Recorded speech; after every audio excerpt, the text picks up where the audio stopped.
First, our big story today, new details on the death of an Australian woman shot dead by police in Minnesota.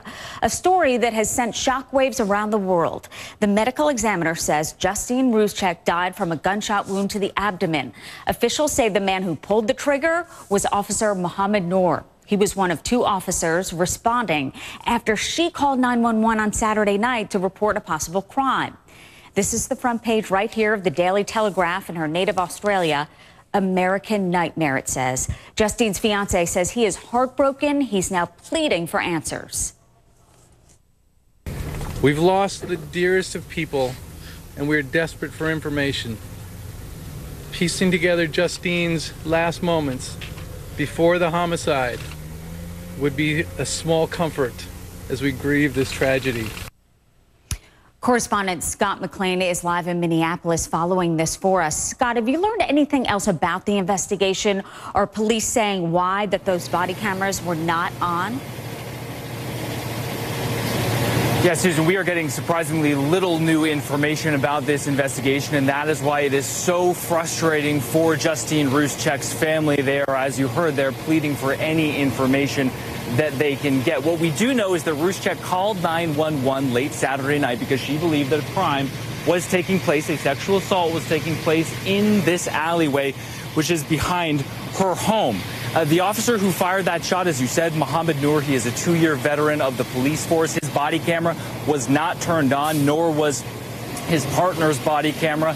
According to the Minneapolis Star-Tribune, he was sitting in the passenger side and actually shot Justine Ruszczyk in the abdomen through the driver's side window. His lawyer put out a statement on his behalf, writing, "The current environment for police is difficult, but Officer Noor accepts this as part of his calling.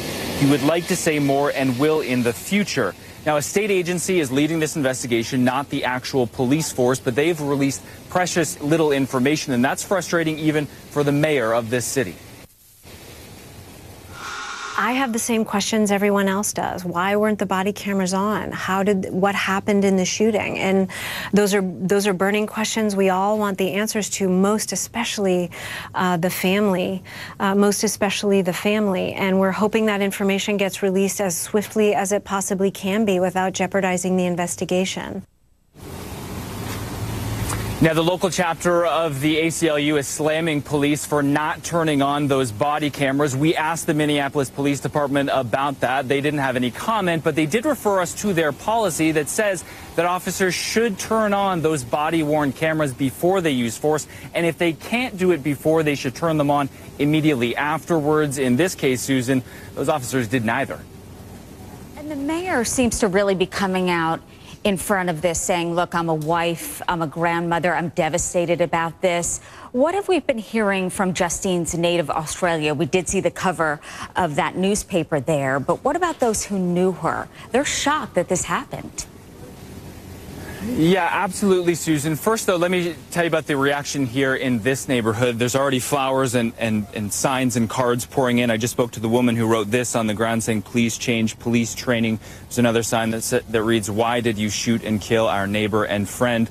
As you said, this story is getting a lot of coverage in Justine Ruszczyk's native Australia. Here's what a family friend said about how her family is coping.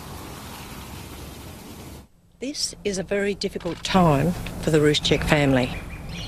They are trying to come to terms with this tragedy and to understand why this has happened. Now, in Minneapolis, her colleagues are also remembering her. She worked as a meditation leader and a yoga instructor. One colleague said she was a gifted speaker who conveyed a message of love and peace and nonviolence, Susan. Yeah, that is what's so confusing and so ironic. Calling the police for help, ending up shot herself. Still a lot of questions. Scott McLean, thank you. I do want to continue on this and bring in Bethany Bradley. Bethany is the media coordinator for the Women's March in Minnesota. She joins me on the phone. Bethany, your group has been in contact, is this true, with Ruszczyk's son, who wants answers, as do the rest of her family, correct?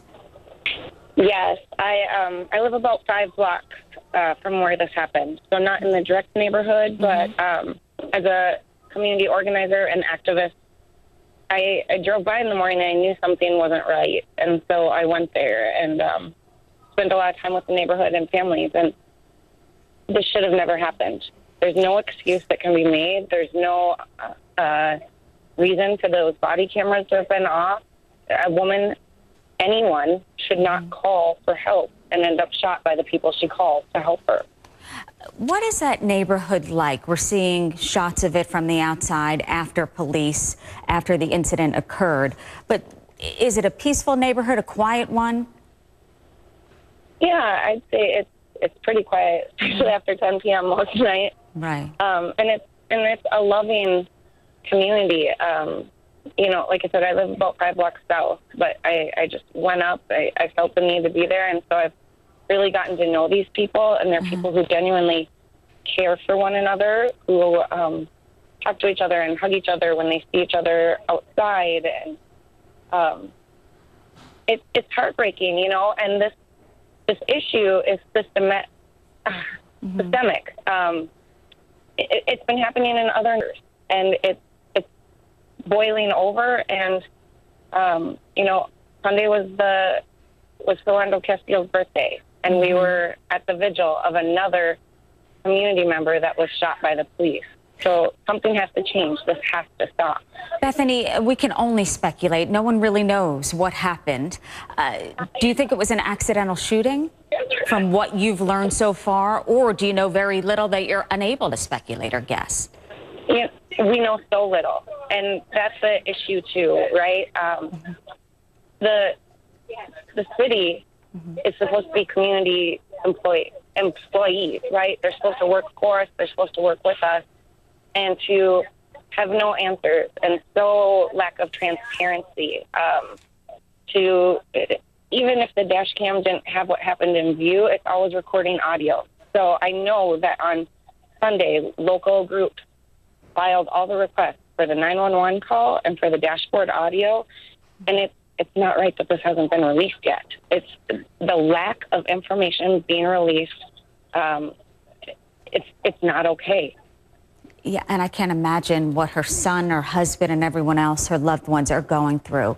We appreciate your time. You know why? Go ahead. I think this is so personal to so many of us, right? Because it could have been any of us. As a mother myself, as a woman who has been home alone when my husband was out of town with 2 children in the house, and had a man outside her window. I had to call the police because I can't take on someone.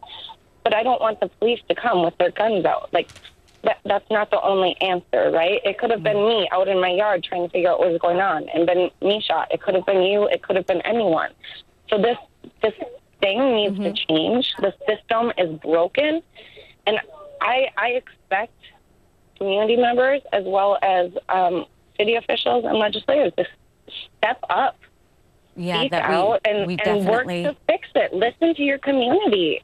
We're asking for change. Right. And we've Bethany, been asking for a long time. We hear your frustration. We know it's there. So many people want answers to know why those cameras were not on. Hopefully those answers will come in. Again, as the mayor said, she's a mother, she's a grandmother, and she wants answers.